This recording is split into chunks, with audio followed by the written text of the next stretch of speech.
Muy bien, una bendición volver a estudiar la Escritura y por la gracia de Dios tenemos también la oportunidad de mirar ahora los propósitos de este nuevo estudio.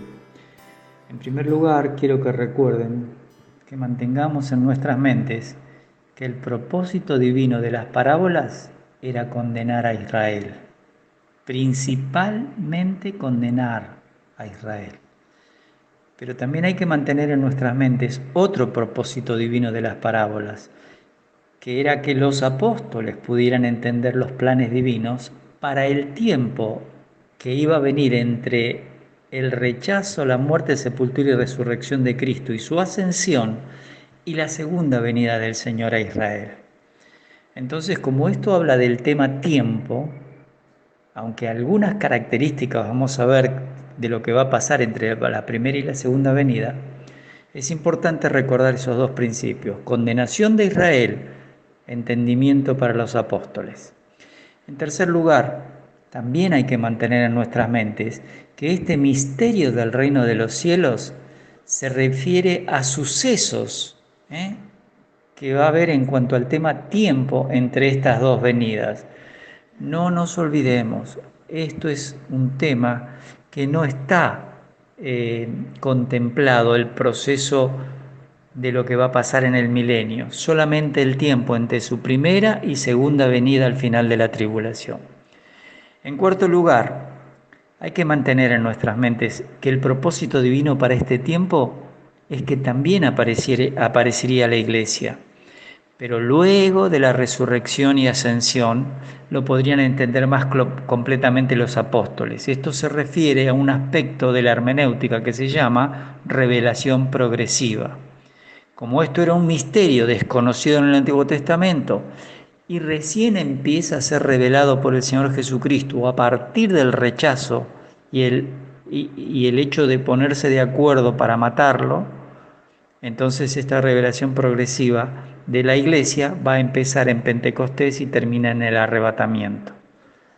No se puede mezclar a Israel con la iglesia porque estos eventos, que son diferentes, están separados, se transforman en una ensalada, para hablar en forma figurada de lo que es mezclar cosas diferentes. Una cosa es la iglesia y otra es Israel.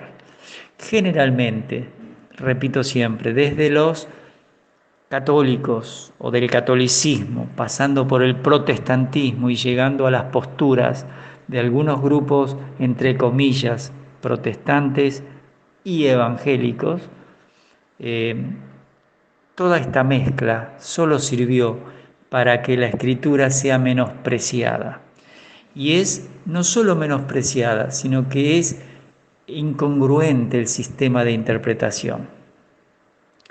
Cuando veamos las parábolas vamos a entender que en este presente siglo está el diablo suelto. Sin embargo, hay grupos que creen que está atado y se basan en una parábola, en una, más que parábola, en una analogía que el Señor hace con respecto a que nadie puede entrar en la casa de un hombre y saquearlo si realmente no es más fuerte y lo ata primero.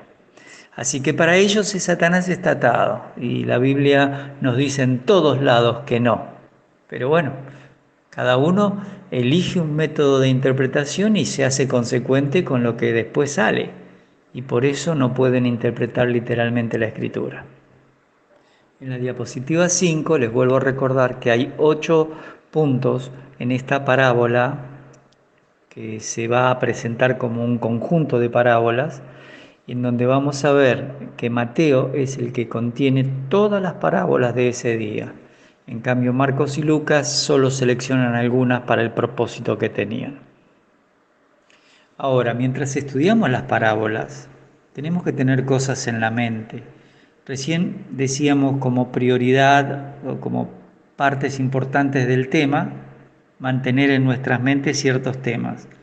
Pero también es cierto que hay otras cosas que no podemos descuidar. Primero, el misterio del reino de los cielos que el Señor revela ahí en Mateo 13 está relacionado con el tiempo que va a transcurrir y eventos que van a suceder entre su primera venida y el rechazo hasta la segunda venida a Israel. Entonces, si usted va a estudiar parábolas, hermano, por favor, dedique tiempo a recordar esto. Acá lo que se tiene en mente en las parábolas es lo que va a pasar en la tribulación y en el milenio, básicamente. En segundo lugar, este periodo tiene un misterio nuevo, la iglesia. Por lo tanto, no hay que mezclar las parábolas dirigidas a endurecer a la nación de Israel con las verdades que Dios va a revelar luego de Pentecostés y que son exclusivas de la iglesia. Las parábolas de los sinópticos no tienen relación directa con la iglesia, sino con Israel y los gentiles. En la diapositiva 7 estamos viendo que el misterio del reino de los cielos no podía ser entendido, porque la nación endureció sus corazones a la persona del rey que estaba con ellos. Así que cuando ustedes vean el tema de las parábolas, recuerden siempre estos dos aspectos. A los de la nación que lo rechazan, endurecer sus corazones. Pero a los apóstoles se les da la posibilidad de entender, porque ellos manifestaron creer en su deidad. Si ustedes miran Mateo 4 hasta el capítulo 9, o el 11 mejor dicho, van a ver que siempre los apóstoles, en este caso los discípulos que el Señor va llamando, creían en Él. Cuando uno va a Juan capítulo 1, sobre todo, va a ver a Natanael hablándole de reconocer su deidad, el hecho de que Marcos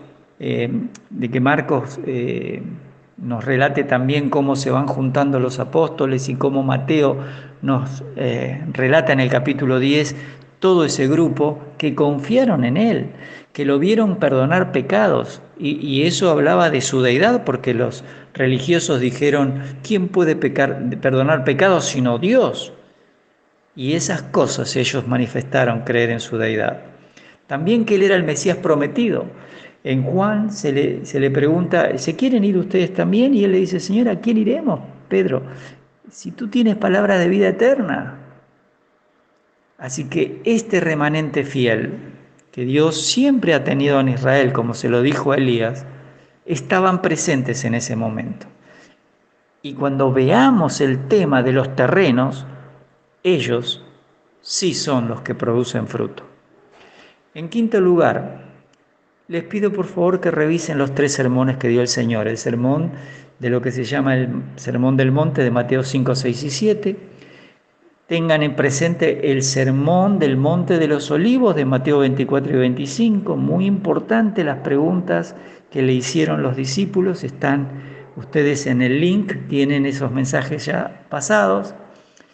Y mantengan el tercer sermón en mente, que es cuando Juan 13 al 17 nos habla del mensaje o del sermón del aposento alto.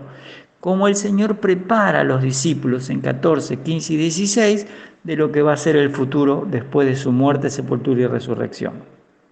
Entonces, eso les va a ayudar a mantener las diferencias entre Israel y la Iglesia. Y por supuesto las diferencias básicas entre lo que ya hemos visto varias veces, que es el reino de los cielos, lo que es el reino de Dios y lo que es la Iglesia. Aquí lo que quiero es que vean las formas en que se presentaron las parábolas de Mateo 13. Es decir, en primer lugar hay 4 de esas parábolas que están hechas en público a la nación de Israel, a sus líderes religiosos. Y otras que están en privado, que tiene que ver con la enseñanza a los apóstoles para que puedan entender. Es decir, la primera parábola, el sembrador salió a sembrar y parte cayó en buena tierra, la parábola de la siembra en los 4 terrenos, está explicada luego en forma privada. La segunda, del trigo, el enemigo que siembra cizaña, está explicada en privado también, pero no a la gente que lo escuchaba. La tercera parábola del grano de mostaza sembrado que crece no está explicado, y la de la levadura en 3 medidas de harina tampoco está explicada. Pero a los discípulos se les pregunta en privado, cuando les habla del tesoro escondido en el campo, la perla de gran precio, la red de pescar y el fin del siglo, les habla, ¿habéis entendido estas cosas? Y ellos dicen, sí, habían entendido. No sabemos qué grado de comprensión tuvieron, pero es evidente que no era muy grande, porque cuando en Hechos capítulo 1 le dicen al Señor cuando va a ascender, ¿restaurarás el reino a Israel en este tiempo? La respuesta es un poco brusca del Señor. A ustedes no les toca saber eso. Eso lo puso el Padre en su sola potestad. Entonces, ¿por qué va a pasar eso? Porque hasta Pentecostés, que es justamente el mensaje del sermón del aposento alto, 13, lavado de los pies, 14, 15 y 16, ese es el mensaje de lo que ellos van a entender en el futuro por la obra del Espíritu Santo. Y es más, estoy convencido que el Evangelio que ellos estaban teniendo hasta ese momento no era tan claro como se va a hacer después de Pentecostés. Así que esto es importante tenerlo en cuenta. Vamos a leer el sembrador, la semilla y los terrenos. 13:3. Les habló muchas cosas por parábolas, diciendo: he aquí el sembrador salió a sembrar, y mientras sembraba, parte de la semilla cayó junto al camino, y vinieron las aves y la comieron. Parte cayó en pedregales donde no había mucha tierra y brotó pronto porque no tenía profundidad de tierra. Pero salido el sol se quemó y porque no tenía raíz se secó. Y parte cayó entre espinos y los espinos crecieron y la ahogaron. Pero parte cayó en buena tierra y dio fruto, cual a 100, cual a 60 y cual 30 por uno. El que tiene oídos para oír, oiga. Ahora vemos la explicación del Señor a los apóstoles. Oíd pues vosotros la parábola del sembrador. Cuando alguno oye la palabra del reino, por favor vean que está remarcado. Este reino es el reino de los cielos. Todo el tiempo Jesús habló del reino de los cielos. Aun cuando el reino de los cielos está dentro del reino de Dios y en ese sentido son intercambiables, el reino de los cielos no es la iglesia. Por favor, acuérdense de eso. Oye la palabra del reino y no la entiende, viene el malo y arrebata lo que fue sembrado en su corazón. Este es el que fue sembrado junto al camino. Y el que fue sembrado en pedregales, este es el que oye la palabra y al momento la recibe con gozo. Pero no tiene raíz en sí, sino que es de corta duración, pues al venir la aflicción o la persecución por causa de la palabra del reino de los cielos, luego tropieza. El que fue sembrado entre espinos, este es el que oye la palabra, pero el afán de este siglo y el engaño de las riquezas ahogan la palabra y se hace infructuosa. Mas el que fue sembrado en buena tierra, este es el que oye y entiende la palabra y da fruto y produce a 100, a 60 y a 30 por uno. Ahora vamos a ver algunos datos que nos van a ayudar a entender esta parábola.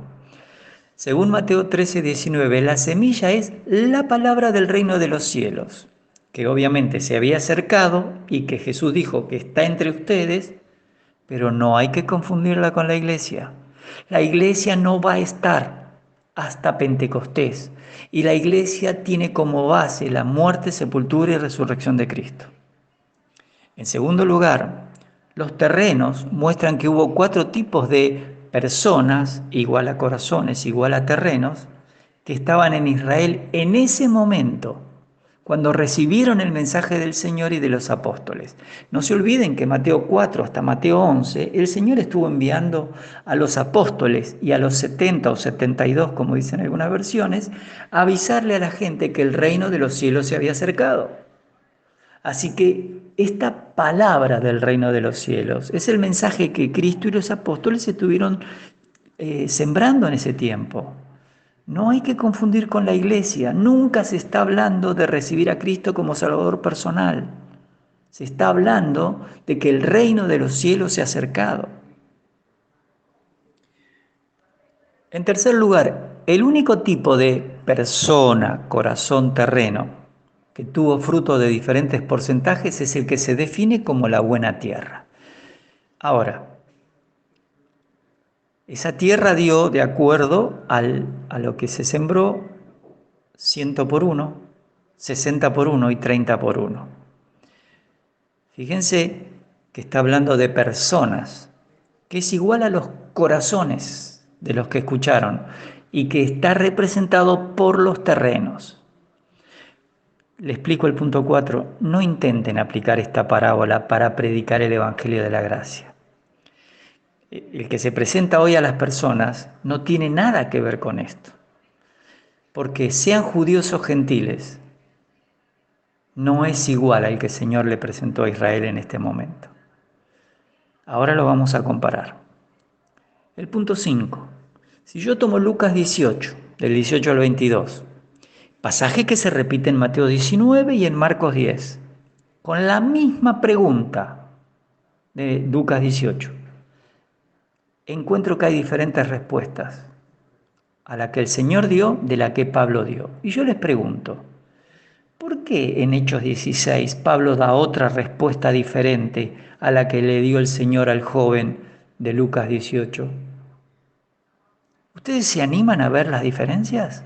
Vamos a verlas, porque este es un dato que los hermanos que son pactistas pareciera que ignoran o al menos no le prestan atención. Y yo quiero que ustedes noten que si nosotros tenemos una hermenéutica literal dentro del tiempo, espacio, situación geográfica, contexto bíblico de toda la escritura, no solo de una carta o de un evangelio, nos tenemos que dar cuenta que son respuestas diferentes. Bien, entonces vamos a tratar de contestar la pregunta, ¿por qué Lucas dejó escritas dos respuestas diferentes a la misma pregunta?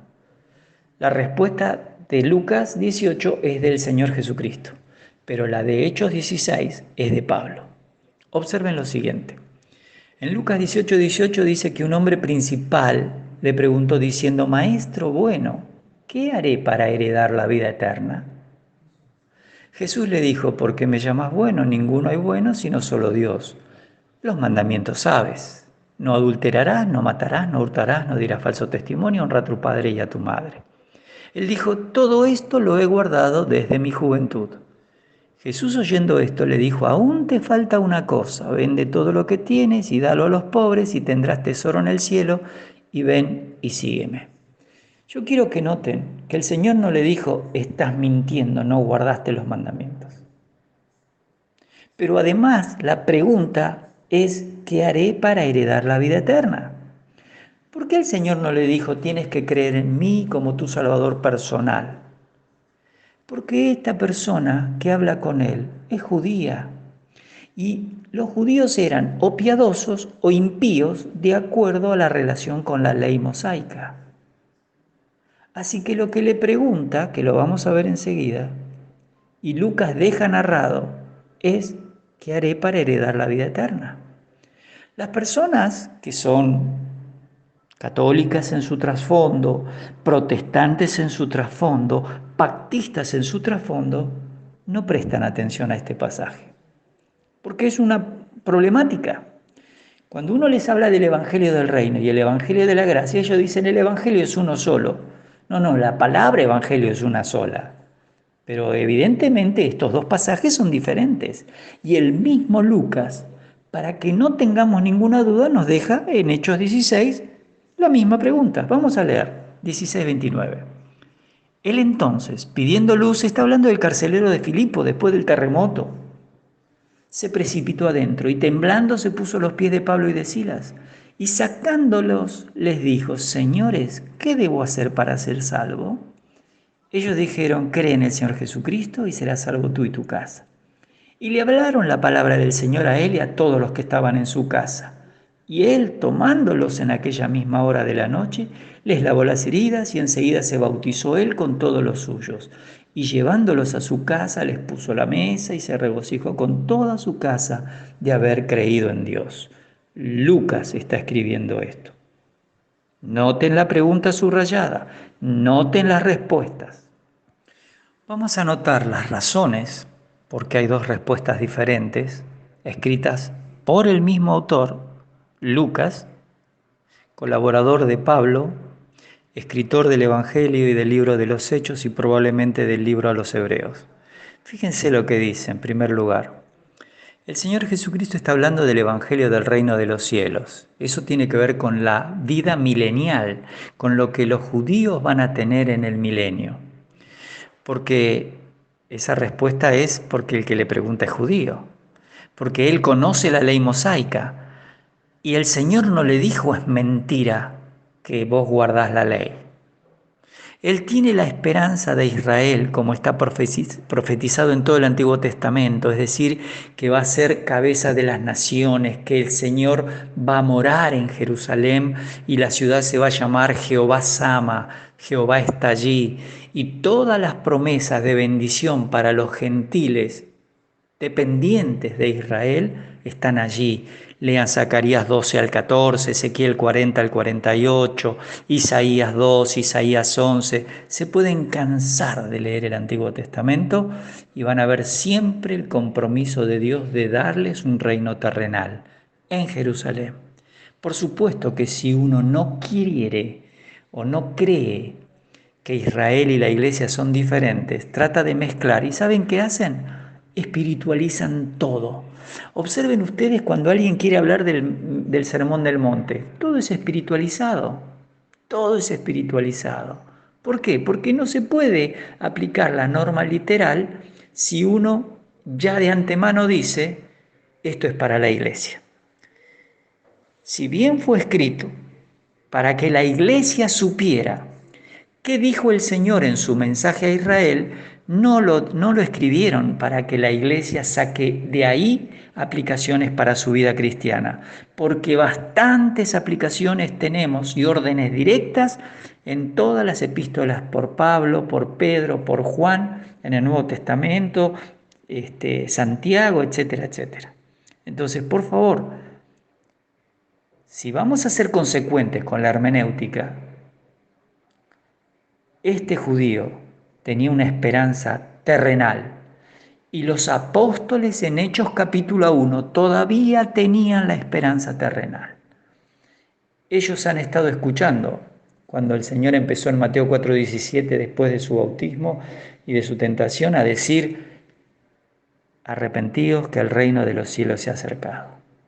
Hasta el 8:12, todo el tiempo, aún mandando a los discípulos, capítulo 10 y 11, es para predicar ese mensaje. Pero también es en esto mismo, el Señor no organizó el mensaje para la iglesia. Según 1 Corintios 15, del 1 al 4, el mensaje que se predica para formar la iglesia es que Cristo murió por nuestros pecados conforme a las Escrituras y que fue sepultado y que resucitó conforme a las Escrituras y que, como dice Juan 1:12, todo aquel que le recibe, que cree en Él y le recibe, tiene, obviamente, es hecho hijo de Dios y tiene vida eterna. Ese mensaje no lo está presentando el Señor, ni los apóstoles antes de Pentecostés. Yo les pido que investiguen en los evangelios sinópticos y van a ver que no se predica ese evangelio. Lo que se predica es el evangelio del reino de los cielos. En segundo lugar, Pablo, como contraste, está presentando el evangelio de la gracia, digámoslo entre comillas, porque este misterio recién es desarrollado por los apóstoles en el Nuevo Testamento, después de Pentecostés, y tiene como base la obra perfecta en la cruz de nuestro Señor Jesucristo, de nuestro Salvador. Por eso son dos respuestas diferentes. Vamos a entrar en la siembra del trigo y la siembra de la cizaña por un enemigo, y lo vamos a leer primero lo que él habló al público, a la nación, y luego la respuesta en privado. Les refirió otra parábola diciendo, el reino de los cielos es semejante a un hombre que sembró buena semilla en su campo. Pero mientras dormían los hombres, vino su enemigo y sembró cizaña entre el trigo y se fue. Y cuando salió la hierba y dio fruto, entonces apareció también la cizaña. Vinieron entonces los siervos del padre de familia y le dijeron, Señor, ¿no sembraste buena semilla en tu campo? ¿De dónde pues tienes cizaña? Él les dijo, un enemigo ha hecho esto. Y los siervos le dijeron, ¿quieres pues que vayamos y la arranquemos? Él le dijo, no sea que al arrancar la cizaña arranquéis también con ella el trigo. Dejad crecer juntamente lo uno y lo otro hasta la siega.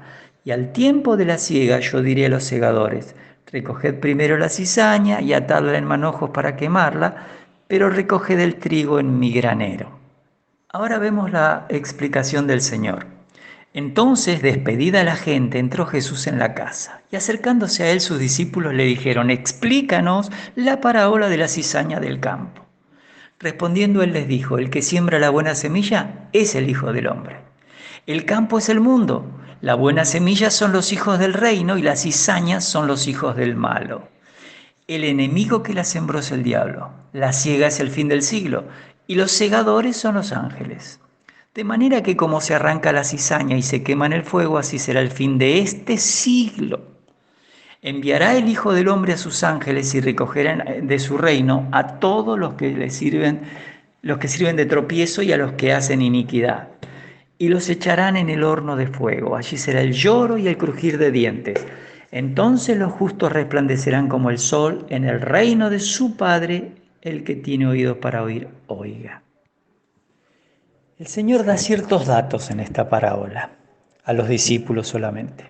Según Mateo 13, 37 y 38, la buena semilla es sembrada por el Hijo de Dios, llamado aquí el Hijo del Hombre, que esa es una expresión que tiene que ver con su ministerio terrenal para con Israel durante el milenio. En segundo lugar, se nos indica que la buena semilla son los hijos del reino y que está relacionado por el contexto con el reino de los cielos, nunca con la iglesia. ¿Está bien? Por favor, acuérdense de mantener siempre la misma regla de interpretación. En tercer lugar, el Señor indica que este enemigo que realiza la siembra de la cizaña es el diablo. Bueno, para aquellos que está atado, acá está suelto. Es decir, que dentro de este misterio que el Señor está revelando, el mensaje del reino de los cielos que se estaba predicando tiene un enemigo que va a sembrar enemigos y va a estar entre las dos venidas del Señor. La primera, que Él ya vino y fue rechazado y murió, y la segunda, cuando ponga sus pies sobre el monte de los olivos, en Armagedón. En quinto lugar, la siega o tiempo de cosecha es denominado el fin del siglo. La palabra aión se utiliza allí. Y esto equivale a decir que eso es cuando regrese el Señor a la tierra. No es el arrebatamiento, es cuando Él está en su segunda venida. El uso de la palabra venida para la iglesia es un error, porque en realidad tiene que ver con presencia, con apocalipsis, con epifanía. Parusía, epifanía, apocalipsis son intercambiables de acuerdo a lo que indica el contexto. Y la iglesia tiene un encuentro en las nubes, una presencia en las nubes, pero la venida del Señor es en la tierra. Ahora, el Señor indica que los segadores son los ángeles. Ahora, cuando los creyentes se tienen que poner en la presencia del Señor en las nubes, no hay ángeles, solo hay una voz de arcángel. Entonces, ¿es algo diferente? Sí es diferente. Ahora, este punto de que estos segadores son ángeles es un punto coincidente con la parábola de la red. Fíjense en capítulo 13, 47, cuando se habla de la red, que lo vamos a ver después, se separan peces buenos y malos, así van a ser los ángeles, van a separar a los buenos de los malos.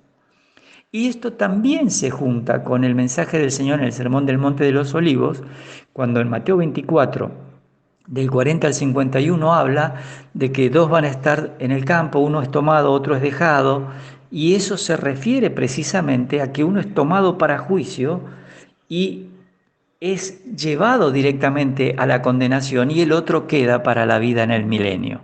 Y en 25:31, cuando Él pone su trono, las naciones gentiles vivas son puestas como cabritos y corderos, y allí se nos dice que el Señor viene con sus ángeles. El encuentro con el Señor Jesucristo y la iglesia no tiene ángeles. Nunca se nos indica que van a estar ellos allí. El séptimo dato que quiero que ustedes tengan presente es que evidentemente cada parábola que indica este tiempo de juicio es únicamente sobre los judíos, que deberán estar atentos durante la tribulación, y también sobre los gentiles vivos, cuando el Señor regrese y haga el juicio para que puedan entrar al reino de los cielos, al final de la tribulación. No se confundan. En la siguiente diapositiva, nosotros vamos a encontrar como octavo punto que la iglesia también pertenecía a otro de los misterios, cuya revelación solamente sucede en el Nuevo Testamento. No hay manera de aparecer la iglesia en el Antiguo, porque Efesios 3, 1 al 11, Pablo dice que esto era un misterio que a través de él es dado a conocer y a través de los apóstoles. En 6:19 vuelve a repetir lo mismo del misterio. En Colosenses 4:3, en Romanos 16:25, Pablo es el principal promotor de la revelación de este misterio que se llama iglesia. En noveno lugar, la iglesia está formándose hoy y eso lo hace una obra soberana de Dios. Y el mensaje está basado en la muerte, sepultura y resurrección del Señor Jesucristo. Esto es hecho bajo la acción especial del Espíritu Santo. Según Juan 16, 7 al 11, la acción que hoy tiene el Espíritu Santo es convencer de pecado, de justicia y de juicio. De pecado por cuanto no están creyendo en mí. En 2 Tesalonicenses 2:13 dice que el Espíritu Santo tiene santificada, separada, apartada para Dios o para el Evangelio a toda persona elegida desde antes de la fundación del mundo. Y en Efesios 4:30 se nos dice que nos sella para hasta el día de la redención, cosa que no se dice en el Antiguo Testamento, jamás, de Israel.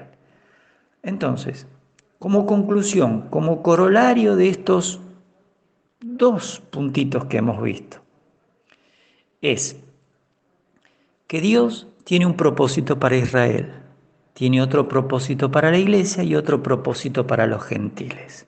Si usted tiene pintado en su Biblia, capítulo 10, versículo 32 de 1 Corintios, no es novedad esto, porque allí se le dice desde Pablo por el Espíritu Santo a todos los creyentes que estaban en Corinto, y por supuesto nosotros que somos iglesia tenemos que tener en cuenta ese tema: no seáis tropiezo ni a judíos, ni a gentiles, ni a la iglesia de Dios. Por otro lado, estamos tratando de mostrar que las parábolas no están relacionadas con la iglesia, nunca fueron relacionadas con la iglesia. Esa fue una enseñanza donde se trastocó el concepto de propósito divino para Israel, para la iglesia o para los gentiles. Y se dijo que la iglesia reemplaza a Israel. Y no es verdad, no es verdad.